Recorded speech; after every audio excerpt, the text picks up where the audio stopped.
کتو کلب خان شرپوی ما جړی ده یخني ده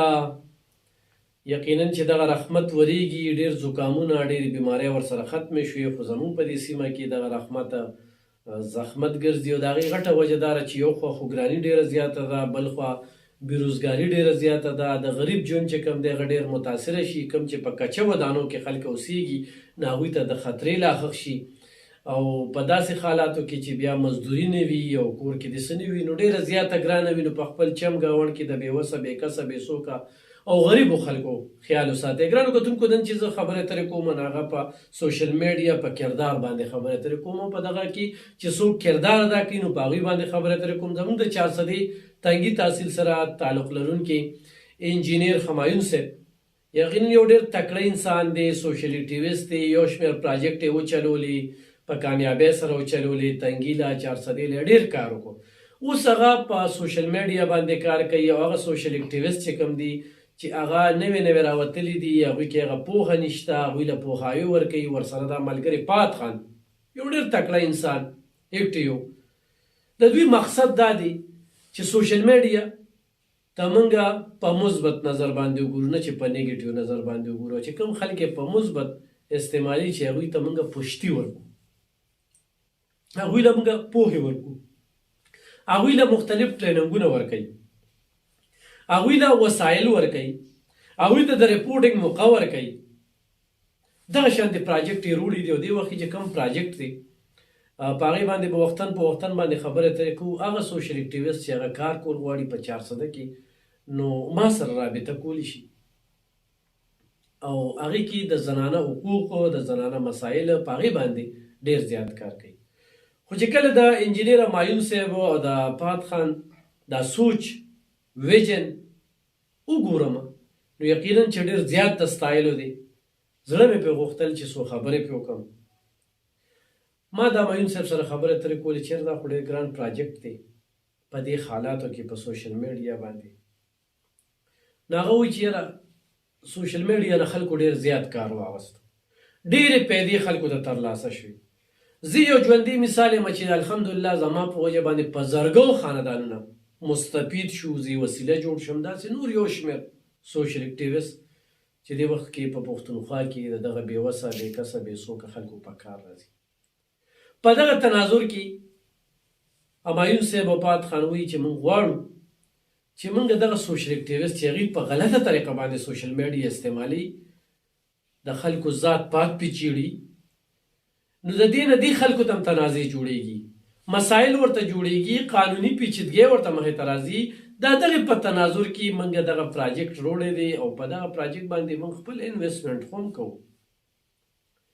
خو موږ دوی له مختلف ټریننګونه ورکوو او هغه ټریننګونو کې هغوی ته پوهه کس راولو پوهه جرنالست راولو چې هغه ورته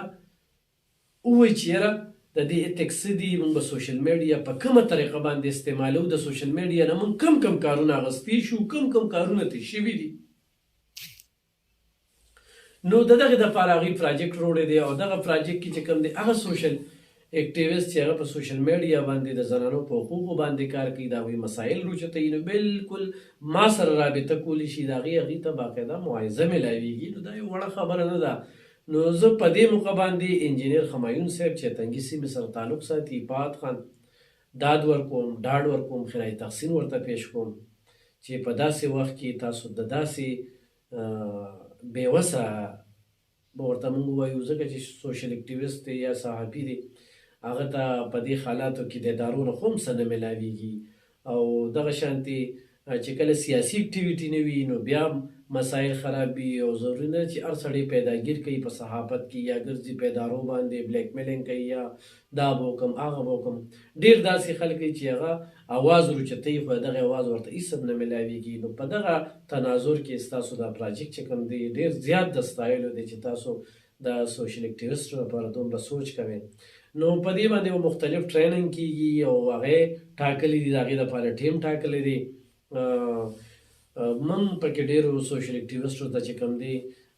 رابطې کړي دي 400 کې داسې وي نو هغه هم زما سره رابطه کولی شي او زه په دې موقع باندې د همایون صاحب دغه خبره کوټ کوم چې زمونږ مقصد او مرام چې کوم دی سوشل میډیا په ښه طریقه باندې استعمال کو.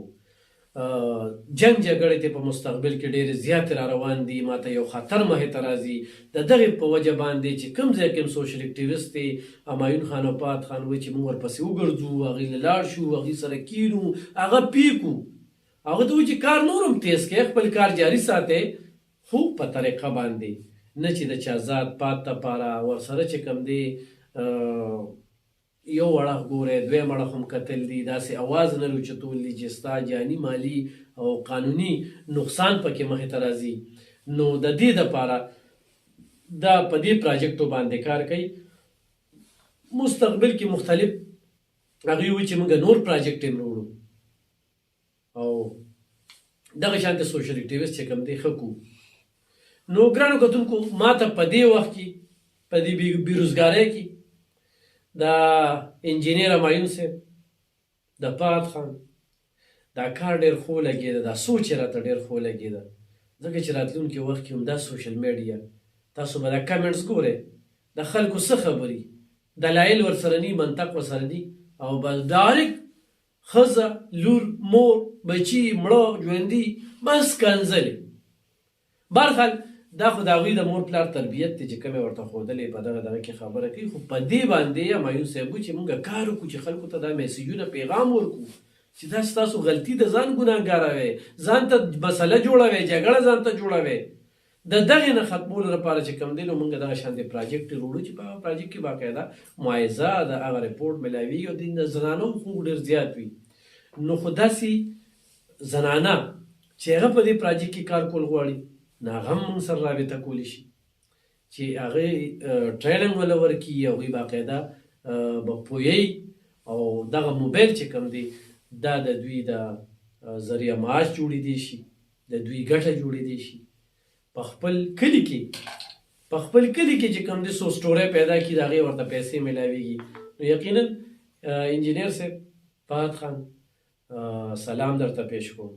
چې تاسو نن د زنانو په حقوقو باندې خلکو ته پرېنه د معایزې په دغه کې چې کوم دی نو څه ورکوئ او دغه شانتې خلک مستفید کوئ، په خپلو خپو د درولو کوشش یې کوئ، هغوی ته پوهې ورکوئ، هغوی د یو غټ تصادم نه بچ کوئ، هغوی ته ټریننګونه ورکوئ. نو دا به په پښتونخوا کې چې کوم دی زه داسې په لومبني ځل داسې وینم چې یاره په تنګي شانتې پسمانده سیمه کې داسې خلک شته دي چې هغوی نظر څومره مخکې ساتي او سوچ یې څه دی. نو یقینا چې ډېر زیات د ستایلو دی او وختاً په وختاً به کوشش کوم چې زه د همایون صاحب سره انټرویو وکړم، د فهد خان سره انټرویو کوم، طویل خبرې ورسره وکړم چې مخکې څه خیال دی. خو دا خبره